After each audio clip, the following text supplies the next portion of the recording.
My name is Tim Surrett.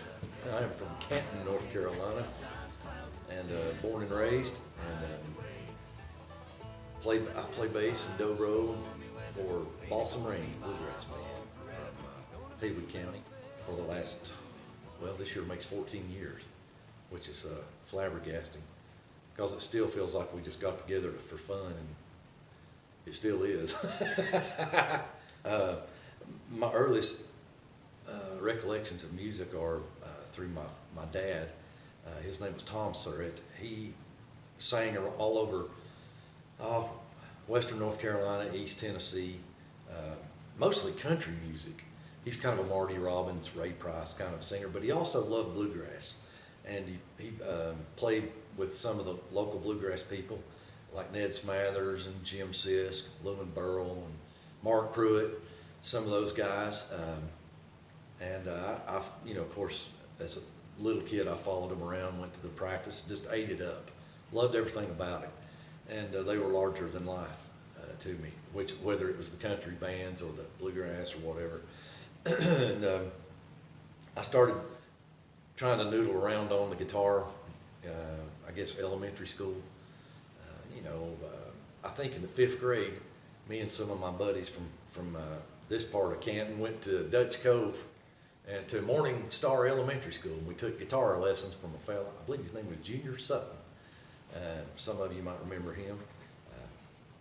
But anyway, we've learned, a few more chords than my dad had shown me, and got interested in it that way. Didn't take it very seriously. I was playing ball all the time, baseball and football, all the way through middle school. When I was about 10 or 11, I believe it was, there's a little family gospel group from down the hill here at East Canton Baptist Church. 3 sisters and their husband and one of their sons. Really good singers and players. And when I was, I think 11, they hired me to be the rhythm guitar player, and which I was just elated. But we piled in cars and had instruments in the trunks and all that kind of stuff, and just went around mostly Haywood and Buncombe County and Jackson County, singing in churches, that kind of thing. And I loved it. They were really good. So that sort of developed my deep love for gospel music. When you grow up around here, or in the South, really, in the same era that I did, there was a show on every Sunday morning called the Gospel Singing Jubilee, and it had all the top groups in gospel music of that day on that show, and they'd sing. And my dad and I, we watched it every Sunday morning, whether we was going to church or not. We loved that music and all those great old groups, the Inspirations, the Kingsmen, the Florida Boys, the Hensons, all these great groups, and they were really good. And gospel music in those days was a huge thing. It was a huge thing. And anyway, I got interested in it by playing with that family group, and at the same time, my cousin, who's 3 years older than me, he would have been, it's about 9th grade for me, I guess, so he was a senior at Pisgah and had a rock and roll band, and I just thought they were the stuff, man. They were Led Zeppelin to me. And it was my cousin, Mike Fisher, who was a senior, and then there was John Anderson, who's been on the radio around here for, well, ever since then, and Gary Robinson was the drummer. They were both 2 years older than me. I was still at Canton Junior High. They were at Pisgah, of course, and they came to play our school assemblies and, stuff like that. And I just thought they were amazing. Well, I found out, Mike being my first cousin, we were together all the time. I found out their bass player was moving away, and boy, he was good too. They really slummed it after that, because Christmas was coming. My dad was trying to bribe me into doing well on my report card, and at that time I still thought of myself as going to be a guitar player, and I wanted to be a rock and roll guy. And he told me that if I did well in school for that semester, he would buy me whatever guitar I wanted for Christmas. And Christmas was coming along. I'd been up to Waynesville to the Strange Music, and another guy from Canton had a store up there, a guy named Larry Watson. You remember Larry and his sister Lisa? Larry was a good player, man. He was an excellent musician. Had that little store in Waynesville for a while, and my dad and I went in there a time or two, and there was a Les Paul on the wall. It was just, that was the one. And my dad had already kind of sort of made arrangements, I think, but in the meantime, I found out that my cousin's bass player was leaving, and that really, I thought, there you go, there's my chance. So I told my dad, I said, what do you think about me playing the bass? He said, I think that's a great idea. He said, everybody in Haywood County has a guitar, electric guitars or acoustic guitars. He said, there's one in every corner, under every bed, there's a guitar. Everybody can play 3 chords on the guitar. He said, there might be 2 decent bass players in this county. And I think I still remember who they were. But anyway, he said, if you want to play a bass player, there's always somewhere. Everybody needs a bass player at some point, you know. So I went that route. He went to Strains of Music in Waynesville and bought me a Fender Music Master short scale electric bass and an amp that, you know, was big as this room, because they all were back then. And that launched me. I really fell in love with it, got into it, locked myself in the bedroom with the Eagles' greatest hits and whatever else. Allman Brothers, Kansas, Kiss, all the bluegrass favorites, you know. So I fell in love with the bass, and it's a love affair that still goes on, you know. But he was right. My dad was right. I started playing bass for everybody in the county at some form or the other, and sometimes it's, even in throughout high school, it was 3 or 4 nights a week sometimes, and practically every weekend. I played country music with Hoyt Mason and his bunch on Friday night, and you know, the standard deals, cakewalks and stuff like that, you know, broom dances and whatnot. It was fun.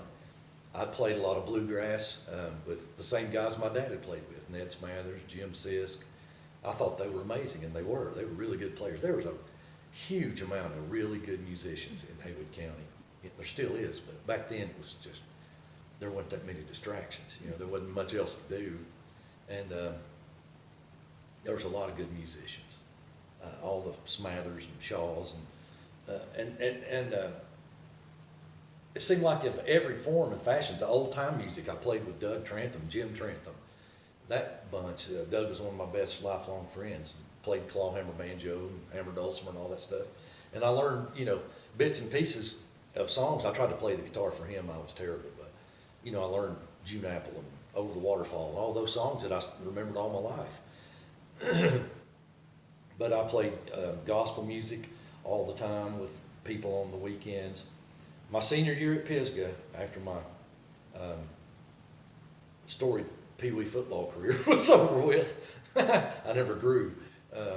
So I followed the music as my main passion and hobby in high school. And they let me join through the boys in the rock and roll band I was playing in. They talked the band director. By this time they were seniors and I was rising up as a sophomore. Back then you didn't have 9th grade high school. You just went up there in the 10th grade. And they told the band director about me and said I might make him a good, you know, person in the band. And I couldn't read a note of music. His name was Greg Wilson. He was the band director at Pisgah then. He brought me in, and they said he, you know, he didn't play any instruments, but he could play drums immediately. And he put me in the percussion section. He said, you know, that day I went to meet him, he said, play this to me. And he played a pattern or something on a snare drum, and I played it back to him, which I'd never played drums, but it was just rhythm, you know.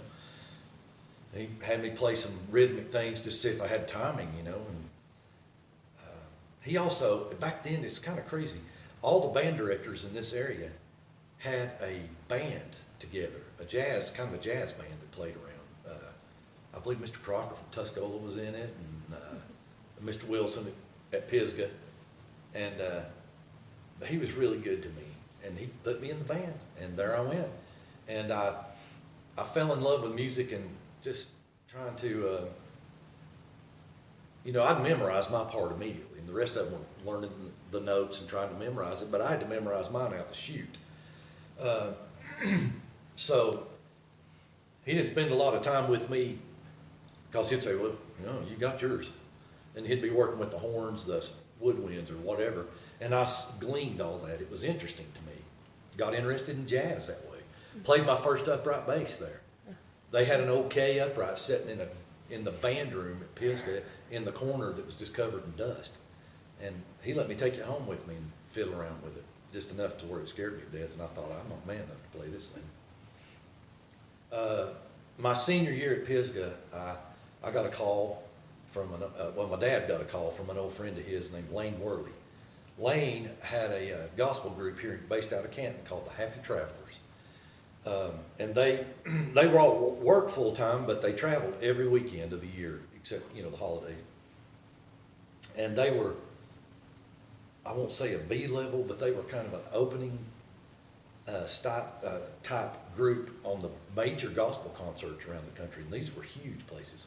I mean, they hired me right on the spot. I went out with them that weekend, and I was traveling the country every weekend, all the way through my senior year. And then when I went to Western Carolina, I never spent a weekend at Western, not one. I come home, go straight to the bus, we'd leave, go play 2 or 3 concerts, come back, and I'd be back at school on Monday at Western.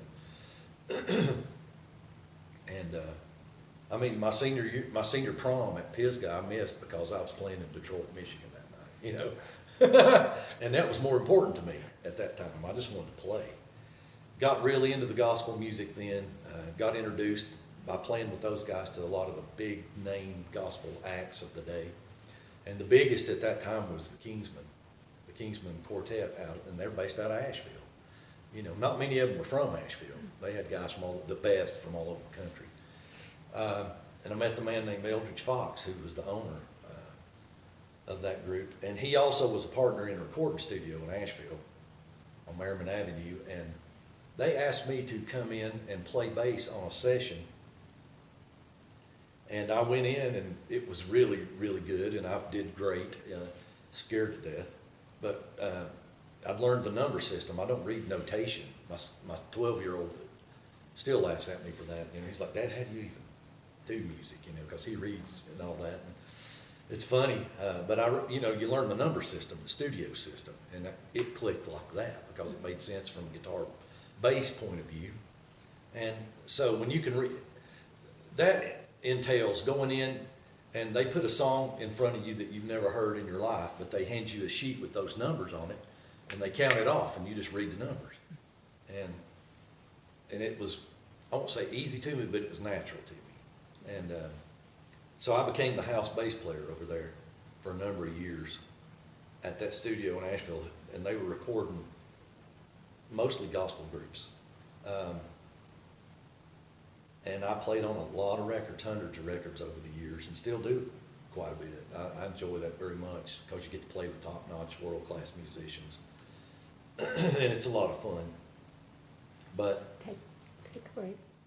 So anyway, I was playing on lots of records, singing on them as well because I could sing the harmony parts.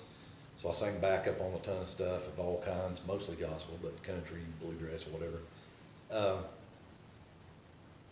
Through that studio stuff, I met and was hired by, I still want to play on the road. That was my favorite, the traveling. I was still young enough to where the traveling was, I wanted to go everywhere. And I met a man, Eldridge Fox introduced me to a man that was formerly with the Kingsmen, but had went out on his own and was a hugely popular gospel singer by the name of Squire Parsons. He had moved down here from West Virginia in the 70s to sing with the Kingsmen, and sang with them for 4 or 5 years, and then went out on his own and he'd written the song Beulah Land, and that was the first song that he put out on his own, and it just went crazy. Now it's in the Baptist hymnals, and that was, it was, you go play a Billy Graham crusade this weekend, that kind of thing. Huge, wonderful stuff, and he was still is a wonderful person, and he hired me. I went and met him on a Friday morning. Eldridge called him and said, "Are you looking for a baritone bass player?" And Squire said, "Yeah." He had a really good tenor singer already. And I went over there, and Eldridge gave me the recommendation, and I left the next morning with Squire. Played that weekend with him, and he hired me, and I stayed with him, I guess, a couple of years doing that. still playing the sessions every week because I couldn't let that go. Made more money there than I did on the road. And after a couple of years, two guys at the same time, I mean literally the same time, turned in the resignations with the Kingsmen, which, that kind of life is a young man's thing. And once guys started getting married, having families, naturally they kind of phased out because you were gone 250 days easy a year. One year we played 283 days. But I was 23, whatever, I didn't care. I just wanted to go. But anyway, it was the bass player and the baritone singer. And the two guys left at once, so they hired me, and I went out with them immediately, playing bass and singing baritone. And after a few weeks, we got a real baritone singer, and I just played bass and came up and sang on a few songs, whatnot, with the Kingsmen. Well, that was amazing. I couldn't believe there were three what are now Gospel Music Hall of Famers individually in that group. In 2000, we all got inducted into the Hall of Fame as the Kingsmen, the Gospel Music Hall of Fame. But there were three: Eldridge Fox, Jim Hamill was the stage leader, and Ray Dean Reese, who still owns and sings with the Kingsmen to this day. He's in his 80s now. But what a wonderful time it was. Traveled all over the country and Canada, nonstop. Playing and playing and playing with good musicians, great singers. And, I just loved that life. I did it for 27 years, all totaled. And loved it. We went everywhere, did everything there was to do in gospel music, We played everything from, back then we played a lot of fairs, like big giant state fairs, the North Carolina State Fair, stuff like that, the Ohio State Fair, West, all these states. Because back then most of them would have a gospel day or a gospel night. Tonight might be Randy Travis, and then the next night would be Ricky Skaggs, and the next night would be gospel night, and they'd have 3 or 4 of the top gospel groups in. So one time we played a fair with Peter, Paul, and Mary and Jefferson Starship. And they didn't know what to think about it, but anyway, all that was great. But after a while, I got tired of that my health kind of went bad. I think it was just the grind of all those years and miles. And I ended up, I sang some by myself and was still doing the studio thing. I'd left the Kingsmen and come back to Canton. I'd lived in Tennessee for a number of years. And my wife and I moved back to Canton, and I'd really thought I was just going to retire from music because the health had taken my voice. I couldn't sing much anymore. But anyway, I was still doing the studio thing all the time, playing bass and stuff on other people's records. So Mark Pruitt and I had reconnected after all those years. He was, one of the best banjo players that's ever lived. I'd go pick around. Mark was playing with Whitewater Bluegrass. I know you know Ted White and Bill Byerly, great, wonderful people. Mark would say, "Hey man, why don't you go bring your dobro, let's pick," So I'd go sit in with him. And had a lot of fun, and because I've always loved bluegrass, and mostly more than anything else.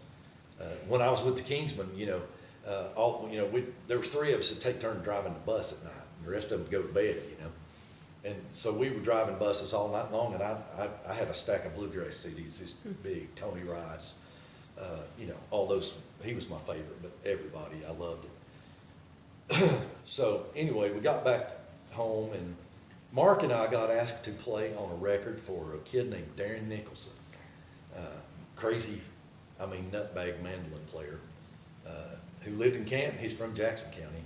I met him at a Pisgah football game, first one I'd gotten to go to in years, 20 plus years I hadn't been. But we went one Friday night, and he stopped me. I was walking. I had my nephew, who is now 17, does a radio show with me.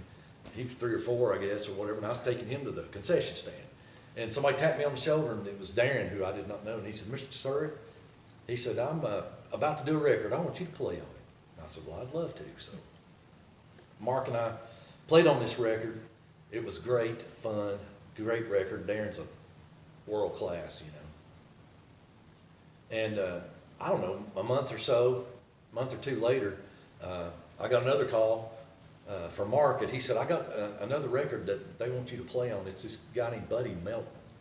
And he sang some in Whitewater Bluegrass. But I went to the studio, he said, you think you could get, in the meantime, I'd made friends and recorded with Tony Rice. It was my bluegrass hero. He said, you think you could get Tony to play on it? And I was like, I don't know, I'll call him and see. And Tony's like, absolutely. So he came up, and it was me and Mark and Tony Rice and Adam Steffi, great mandolin player from Alison Krause's band. And Buddy started singing, and Tony looked at me like, we're in the room together. I'm playing upright, and he's playing guitar. Buddy dives in on Ruby or whatever it was, and we were like, there's the voice of a generation, Well, anyway, we had great fun with that and made a great record. Buddy's record was great. Well, we kept talking back and forth. Well, those two records were so good and so much fun, and Buddy's from Crabtree, and Darren and me, Mark's from Bethel, and me and Darren in Canton. Let's get together. It was coming up towards Christmas time. Let's get together and jam. And so, well, who could we get to play guitar? And we want somebody here, and we thought, and I said, do y'all know Caleb Smith? Caleb from up in Stamy Cove here, I had known. He was in a bluegrass gospel group that I'd picked. We'd talked about doing some studio things together. He had a group, was in a group called Harvest. And Buddy knew him. I didn't know Buddy, and I didn't know Darren, but Darren knew Caleb and blah, blah, blah, We didn't all even know each other. But we called Caleb, hey, we're going to jam. Let's pick. And he's like, yeah. So we got together right before Christmas in 2006 at Darren's house. And hit the first notes, and we're just playing standards, Okay, get an A, and let's do, whatever, the old hometown or whatever. And kicked it off, and it was like, oh, Lord, that was powerful, And I just remember my dad went with me. He passed away in 2008, but he was just like sitting there at the table. He wasn't even singing or playing nothing. He's just like, that was really good. So we said, let's do this again after Christmas. And, sometime within the first couple of weeks of 2007, January of 2007, we got together again. And I was just like, was it really? That felt amazing. And it did again. And we jammed for an hour, 2 or 3, and Mark said, boys, I got called to do a show over here in Asheville at the Grove Park. You guys want to do it? And we're like, yeah. So we made up a name, and I don't remember what it was. I kept trying to get them to call ourselves Deaf Heifer, but, they wouldn't go for it. But we made up some name, Mark Pruitt and the Haywood County All-Stars, or something silly. And because, when you play bluegrass, it's kind of like old-time music. There's a catalog of songs that you don't even have to rehearse, really. If everybody knows what they're doing, okay. You might say, well, and Caleb was a natural lead singer. Caleb or Darren's going to sing lead. That means me and Buddy's going to sing tenor, and I'm going to sing baritone. And we had 4 guys that could sing lead parts, so we just immediately jumped around, and it required very little rehearsal. Well, we went to do that show, and it turned out that it was, you remember John, Boy, and Billy? They may still be on, I guess. They're usually on like the rock and roll radio stations around all over the country. Well, it was they do a big weekend, I don't know if they still do, at the Grove Park Inn. There's like 2,500 John, Boy, and Billy people there. And we're like, I thought we were playing to 50 people at a family reunion or something. Well, as luck would have it, we went out there and they just lost their minds. And that was the birth of Balsam Range. And we just kept doing, the local stuff, because that's all we really intended to do. That's why we called it Balsam Range, which people in Haywood County know that's the mountain range between Haywood and Jackson, because Buddy and Darren are originally from Jackson County. And we thought that's because, you try to think of a band name. It's very difficult. And the sign up there on the parkway actually says the Great Balsam Range, but we thought that was a little pretentious. So we just called it Balsam Range because everybody around here would know what that meant. And for 14 years, we've been going all over the world telling people what Balsam Range is. And it's been wonderful. Same 5 guys. We've had, if my count, Darren told me he'd listed everything out a few months back. We've had 38 #1 songs. That's unbelievable. I mean, in the bluegrass world, it's been amazing, unexpected. That's what's been so much fun about Balsam Range is it's been so much more than, we just got together to jam. And everything that happens to us is a very nice surprise. And, it all boils down to how good the music is around Haywood County. The music that most of us learned around Canton here, that was so, so good. There was not only players, but good players that from the time I was 4, 5, 6 years old, I was sitting there watching them, in my dad's living room or whatever, or going to one of the Crusoe Community Center was my dad's big place, I've got 7 songs that Hoyt Mason, who's a fine musician, lives up Crusoe, and he and my dad played a ton, and I played with him some. But Hoyt was always kind of a music gearhead, he had equipment and stuff, and he called me a year or so after my dad passed away and said, "Why don't you stop by?" So I did, and he took me into his little studio room. He has a big computer set up. He said, "I want you to hear something," and he hit play, and there was my dad, who had just passed away, coming out. I didn't know it existed. And he had recorded them playing at the Crusoe Community Center in 1971. And I've played some of it on the radio. And it's a blessing to have, but it's that, every piece of that background of playing with Doug Trantham, playing June Apple or whatever, or playing Maiden's Prayer with Ned Smathers and Jim Sisk, or playing all those gospel songs that I can still remember words and chords to when I was 11 down here. It's just a huge, big, and that's where it all comes from. So there's elements of it that are still coming out today in Balsam Range, and that's Balsam Range typically plays between 50, 55 or 65 shows a year, and we, agents and other people begged us to do that as a full-time, but none of us really want to do that. We enjoy not traveling that much because we all have families, kids playing ball or whatever, and we try to make as much of that as we can. But this past year, with everything that went on, there's no music. And since last March, we've played 3 shows. One in Oklahoma, one in Texas, and one in Ohio. And I really, after 40 years, this year makes 40 years for me, if I count starting traveling my senior year of school. And after 40 years of making friends and the interaction with people on the road, I got to missing it so bad. And I don't miss the grind of it, riding 7 or 8 hours to play 45 minutes, which we all laugh about, With Balsam Range, we fly a lot. It's typical for us to fly out on a Friday, play, California or Oklahoma or somewhere on Saturday or whatever, and fly home Sunday. So, we say we take three full days to play 45 minutes, But I got to missing all that and the music itself, and I was thinking, what? Because you can't even get together and pick for fun, in the height of everything going on. And I got this idea about, I can play my own records, I guess. And then I had this idea about it. Just immediately I thought, what? I wonder if it'd be possible to go down here to talk to my friends at WPTL, who I've literally known all my life, and see if they'd want to do something.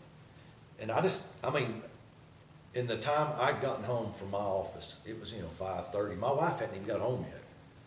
And I said, I called my friend Terrell Evans at WPTL, and I said, I've got this crazy idea. I want to do a bluegrass or a radio show. And she said, well, when do you want to start? So that was on a Thursday, and 10 days later, we went on the air with it, called Papertown Roots Radio, which my wife I knew I wanted to do something with Papertown because of our Balsam Range song. And it all circles back after all these years, WPTL, our local radio station, I remember that big red barn on everything when I was a kid. And they still got some of the signs in there. It's great.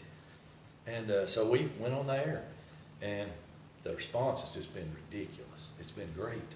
And we started that on August 11th, I believe it was.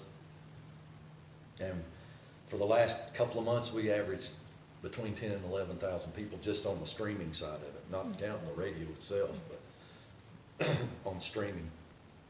So it's been a wonderful thing. It's really taken off and become a thing of its own. And it's really been great because I can play the music I love by the artists I love. It's very selfish on my part. I'm just going to play what I like, you know. And a lot of it is, well, this is where this came from. Here's Bill Monroe from 1952 or whatever, or Flatt and Scruggs, or the Stewarts, or whatever.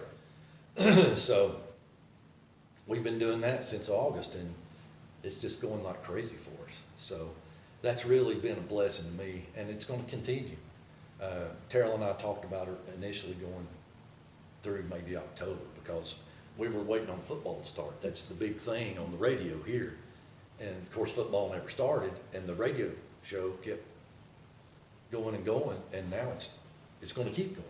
So we'll see what goes with it, but it's a lot of fun, and hopefully we have a few shows on the books for the next few months with Balsam Range, so hopefully that's going to start coming back. I miss those boys, but anyway, it's been a lifetime of music that all started, you know, my dad's house down here on Nashville Highway, and the East Canton Baptist Church, and Crusoe Community Center, you know, Tuscola High School, or wherever that was I was playing. The church on Balsam, you know, and all these places that are still, you know, precious to me today, and that's where it all comes from.